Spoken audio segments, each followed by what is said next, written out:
Nothing yet to ln, but ln the inner function. What I would do is you're just trying to take a derivative. Yeah. Then just do it as a chain rule. You don't have to bring down the 8. Forget that. So would it be like multiplying the 2 and the x to the 8?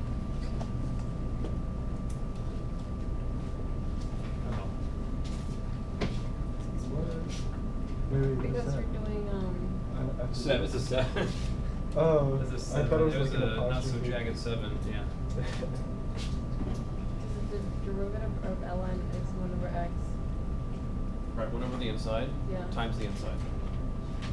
1 over inside times inside. This is Is there any way you could check? Or sorry, times derivative inside. Sorry, I did not say that right. Times the derivative of the inside. oh, okay. Is there Yeah. any way you can check your work by you find an answer for a derivative? Is there any way to check your work? No. Not really. Can't plug it back in the formula and see. I mean, no. when we get to chapter 5, you can, or at the end of chapter 4, you can do anti-derivatives. You can go backwards. But all you're doing is applying the same basic logic in the opposite direction, so it doesn't really prove anything in a sense that you had the right answer. Maybe you just had flawed logic going both directions. Wait, so this is the derivative of the whole. Yeah, that's done. Yeah. So it's just 16 Derivative of inside over inside. Every log, derivative of inside over inside. So it would just be 16x to the 7 over 2x. Oh, I'm sorry, you should cancel. Yeah, I'm sorry. You should simplify it. So x to 7, x to 8, there's an x on the bottom. And 16 over 2 is an 8 in zeta over x. Oh, okay. Yeah, sorry. I got 8 over 4 over What? x. But No, because if you do. No, it's 16, right? 8 times 2. oh, okay.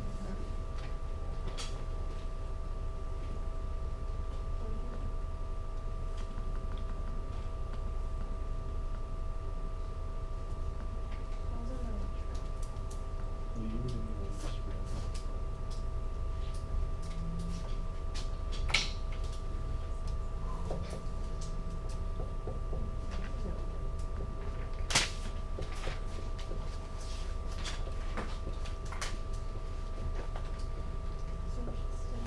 This is going to be a very lame section. I'm just going to write the rules up. I'm sure the derivation will be too much for you, and I don't even know if it will give you much perspective on it in the first place. I think it'll just lose you. It's very late anyway. So I'm going to write up the 6 rules you need to know. It's like you had 6 rules for the regular trig functions. You have 6 for the inverse trig, 1 for each of the inverses, and then there'll be another small topic we'll discuss momentarily in this same section. So sine inverse of x is the function, so the derivative of that is going to be dy dx equals, what is that, 1 over the root of 1 minus x squared. Again, it's not obvious why that should be at all. I'm not going to show you why it is right now. If you really want to know, we can talk about it some other time. Because when we had sine, the derivative was cosine, it was another trig function. All the other trig functions, when you take the derivative, you get another trig function or a combination of trig functions out of it. This time you're taking the derivative of an inverse trig, and you get some sort of rational expression with a radical in it, and it's just x. There's no trig in it So whatsoever. you just have to memorize it. So just memorize the formula. Wait. That's correct. That's the derivative of that.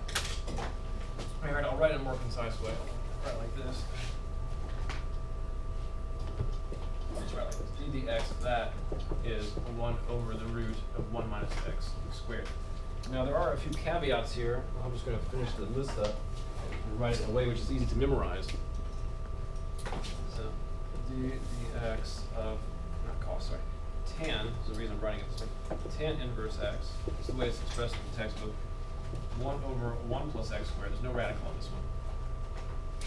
And then d dx of secant inverse equals 1 over the absolute value of x,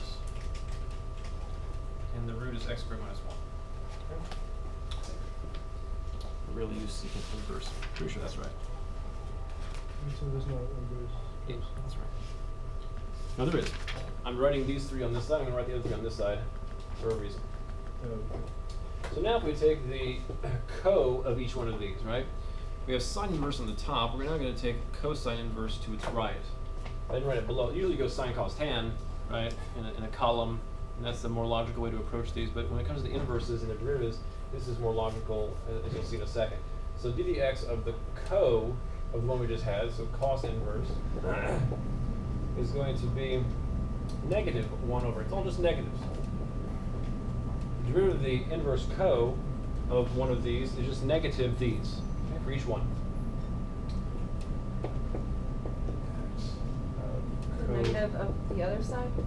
It's the negative of the left, yeah, negative of the left. Negative of the left-hand side, negative left-hand column, that's right. So negative 1 over 1 plus x squared, bottom, d dx of what, cosecant? Cosecant inverse x is negative 1 over half a million x root x squared plus 1. Those are, now, these all have specific domains. Good? Where are they? Well, this should be, oh, careful, hold on a second. There. Thinking cap on now. Should be all right.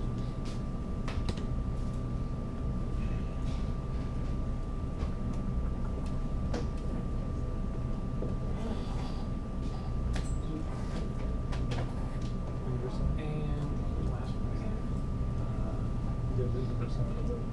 Secant that. So, hold on a minute. A little strange here. Make sure that's right. I'm just guessing. Sort of. It's a little bit of logic. Yep. Looks reasonable. Okay. Good deal. So they all have their specific domains. The book does write this a little bit differently. It writes it with an inequality symbol. These two things say the same thing. And then this one here, 1.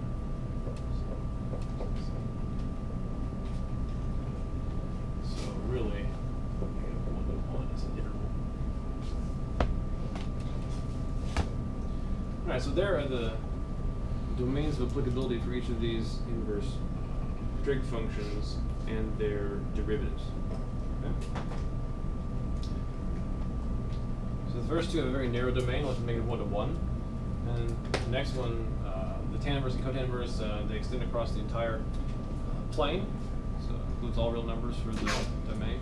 And then these last two, they got this, they basically have the original one, its chunk removed from the real line. Again, I don't want to go thoroughly into the inverse trig. It doesn't come up that much in general, and I'm afraid I'm just going to throw a loop to see it all. It is fairly, it's not something you're that familiar with, even from pre-calc. You probably don't remember any inverse trig. Maybe some domains or something. Alright, so let's just incorporate these rules into some derivatives. That's the vast majority of questions in this section anyway. I know it's kind of a letdown. I'm not really explaining a whole lot here. I think I'd read for the best. 25. 25. Cosecant inverse